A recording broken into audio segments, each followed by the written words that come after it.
Drama bond அப்படின்றது வந்து பார்த்தீங்கன்னா உங்களை சுற்றி ஒரு சிறையை உருவாக்கிடுவாங்க. அந்த சிறையில் இருந்து நீங்கள் வெளியே வர முடியாது. அந்த சிறையை வந்து ஸ்லோவாக பில்ட் பண்ணுவாங்க மேனிப்புலேஷன் மூலமாக. கொஞ்சம் கொஞ்சமாக மேனிப்புலேட் பண்ணி கொஞ்சம் கொஞ்சமாக அந்த சிறையை பில்ட் பண்ணிகிட்டே இருப்பாங்க. அந்த சிறை முழுசாக முடிக்கிறதுக்குள்ளார நீங்கள் எப்படியாவது உடச்சி வெளியே வந்துட்டீங்க அப்படின்னா உங்களுக்கு ஒரு பெட்டரான லைஃப் காத்துட்ருக்கு அப்படின்னு அர்த்தம். ஆனால் அந்த சிறையை முடிக்கிற அளவுக்கு, அதாவது நீங்கள் அதிகமான நேரம் அவங்க கூட இருந்து இருந்து இருந்து இருந்து அந்த ரியாலிட்டியிலலாம் வந்து வெளியே வந்து உங்களுடைய பேஷன், உங்களுடைய லைஃப் ஸ்டைல், உங்களுடைய கேரக்டர், அதுக்கப்புறம் நீங்கள் என்ன ஆகணும்னு உங்களுடைய ட்ரீமு, அதுக்கப்புறம் உங்களை சுற்றி இருக்கக்கூடிய ஃப்ரெண்ட்ஸ், ஃபேமிலி எல்லாத்தையும் விட்டு ஐசோலேட் பண்ணி நீங்கள் வேறு விதமான ஒரு பர்சனாக மாறுறதுக்குள்ளார நீங்கள் அந்த சிறையை உடச்சிட்டு வெளியே வர்றது அப்படின்றது தான் ரொம்ப ரொம்ப முக்கியம். ஸோ அதனால் வந்து பார்த்திங்கன்னா ஜாம்பி கடிச்சா உங்களையும் ஜாம்பி ஆக்கிடுவாங்க. ஜாம்பி அப்படின்றது அவங்களுடைய டிபெண்ட்டாக, பயங்கர டிபெண்ட்டான பர்சனாலிட்டியாக அவங்கள மாற்றிடுவாங்க. ஸோ அந்த சிறையை அவங்க கட்டி முடிக்கிறதுக்குள்ளார நீங்கள் முழிச்சுக்கணும் அப்படின்றது தான்.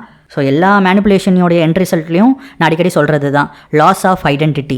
நீங்கள் யாருன்னு நீங்களே மறக்கிற அளவுக்கான ஒரு சிச்சுவேஷனுக்கு கூட்டுட்டு போகிறது தான் the last level of manipulation அப்படின்றது. அதை செஞ்சு செஞ்சு செஞ்சு கொஞ்சம் கொஞ்சமாக உங்களே நீங்கள் மறந்துடுவீங்க. ஒரு 10 வருஷத்துக்கு முன்னாடி நீங்கள் என்ன பண்ணிட்டு இருந்தீங்களோ அது எதுவுமே உங்களுக்கு ஞாபகமே இருக்காது. இப்போ நீங்கள் வேறு ஒரு பர்சனாலிட்டியாக ஆயிடுவீங்க. அந்த பர்சனாலிட்டி ஒர்த் ஃபார் நத்திங்ற மாதிரி இருக்கும். ஸோ உங்களுக்கே உங்களை பிடிக்காது, மற்றவங்களுக்கும் உங்களை பிடிக்காது.